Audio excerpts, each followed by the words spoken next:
Hi friends, I am Deep. Welcome to Deep study corner. Friends, आज की class में हम करेंगे idiom and phrases. Total 5 idiom and phrases आज की क्लास में हम कवर करेंगे और एक इडियम एंड फ्रेज आपके लिए एज अ होमवर्क रहेगा। उसका आंसर आप मुझे कमेंट सेक्शन के अंदर देंगे।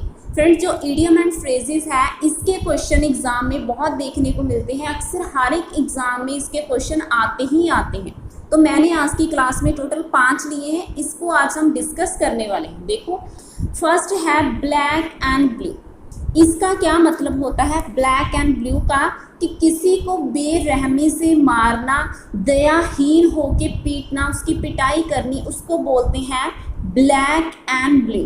मीन्स कि इतना पीटना कि उसका एक पर्सन का जो है शरीर है उस पर ऐसे निशान पड़ जाएं, ब्लैक एंड ब्लू जैसे।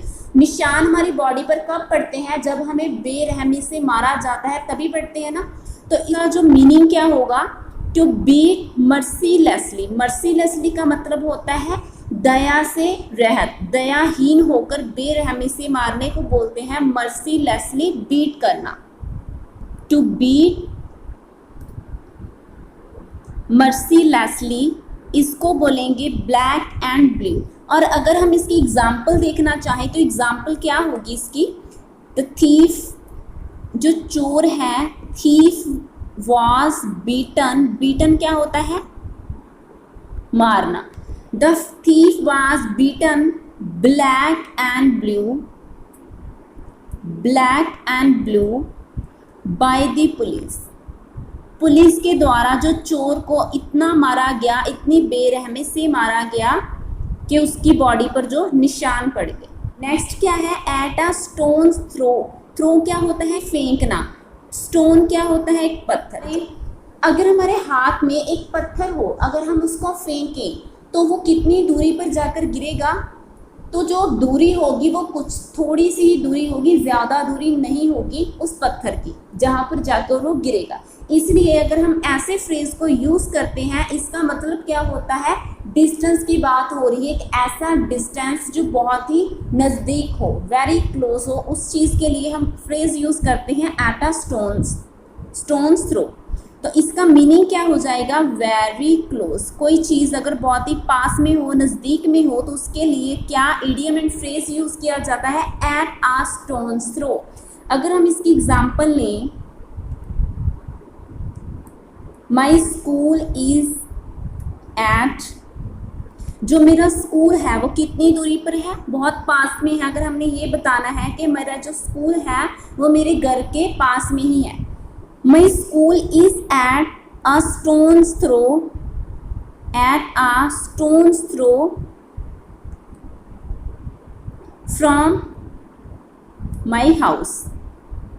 मेरे घर से वो स्टोन्स की थ्रो पर ही है, एक वेरी क्लोज डिस्टेंस पर ही है मेरा स्कूल। नेक्स्ट है हमारा beat about the bush. Bush क्या होती हैं? जो झाड़ियाँ होती हैं उसको बुश बोलते हैं। बीट अबाउट दी बुश का मतलब क्या होता है?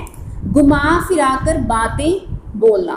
अगर हम सीधी बात ना करें, पॉइंट पर ना आए, घुमा फिरा कर बातों को बोलें, तो उस चीज़ के लिए क्या बोला जाता है? Beat about the bush. हम बोलते हैं ना कि सीधा पॉइंट पर आओ, घुमा फिरा कर बात मत करो। तो इसका मीनिंग क्या होता है? टू बीट अबाउट बुश का टू टॉक इन अ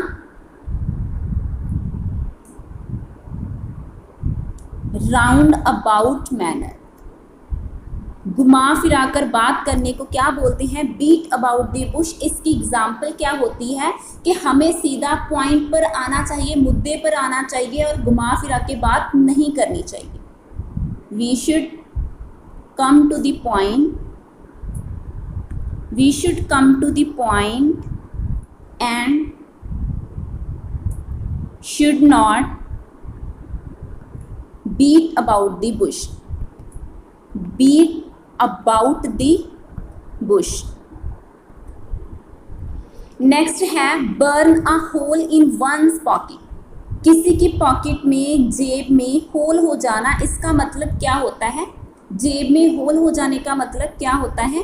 कि अगर कोई ऐसा पर्सन जो है अपनी मनी को पैसे को जल्दी जो है खर्च कर दे, उसके लिए हम बोलते हैं कि इसके पॉकेट में होल हो गया है, जो मनी है पैसा टिक नहीं रहा, ये जल्दी से खर्च कर देता है।